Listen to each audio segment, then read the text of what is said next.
Quand on accomplit une mission pendant 9 années, là-bas dans ce diocèse de Basse-Terre, Pointe-à-Pitre, Saint-Martin et Saint-Barthélemy, eh bien on s'attache nécessairement. Mais l'âge étant là, et la date des 75 ans, eh bien, nous amène comme tout évêque, à présenter la démission, ce que j'ai fait, et le pape François a accepté cette renonciation, et puis en pensant à toutes ces années, puisque nommé par le pape Benoît XVI en 2012, et puis en pensant à tous les beaux moments que nous avons eus, et puis aussi les moments difficiles, et aussi la découverte de cette région très attachante des Antilles. Ce qui m'a marqué, parmi les multiples souvenirs, ce sont les confirmations dans les différentes paroisses, en voyant ces jeunes de 15 ans, 16 ans, qui ont préparé tout au long de l'année, mais des années auparavant, parce qu'ils suivent le catéchisme et qui sont heureux d'être en église.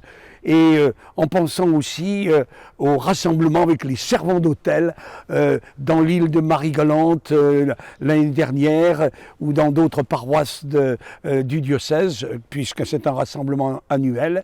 Et puis c'est aussi symbolique, puisque c'est encore les jeunes, et notamment les rassemblements diocésains pour les rameaux, et aussi régional par ce qu'on appelait les journées caribéenne de la jeunesse. Les jeunes se rassemblent là-bas, dans l'enthousiasme et dans la joie d'être disciples du Christ.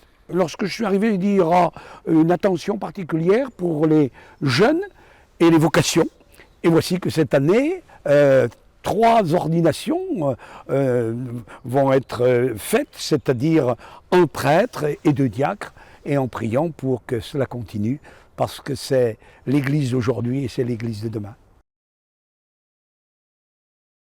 Quelques jours après mon installation, c'était très précisément en octobre 2012, il y a eu un cyclone.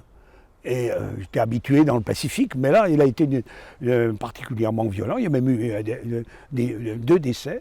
Et c'est aussi le désir de reconstruire immédiatement, parce qu'on est habitué, mais il n'empêche que cette Guadeloupe, comme la Martinique, ont été marquées au cours des siècles par tremblements de terre ou par éruption du volcan, Soufrière pour la Guadeloupe, ou la montagne Pelée en 1902 en la Martinique, et puis ces cyclones. Mais ce qui m'a marqué, c'est de voir aussi comment tout le monde se met ensemble pour participer à la reconstruction et à l'aide qui a été apportée aussi, en partie aussi, pour la reconstruction, et notamment à Saint-Martin, par ceux qui nous ont aidés.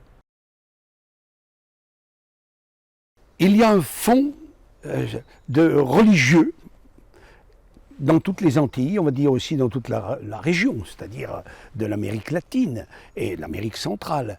Et puis il y a une histoire avec son passé douloureux pour la Caraïbe, mais il y a une évangélisation à faire, à réaliser. Je pense en particulier parce que nous avons pu faire les évêques des 3 diocèses de Martinique, de Guyane et de Guadeloupe, pour apporter l'essentiel, c'est-à-dire la parole de Dieu. On a diffusé à des dizaines de milliers d'exemplaires la parole de Dieu, parce qu'on se rend compte que c'est le cœur.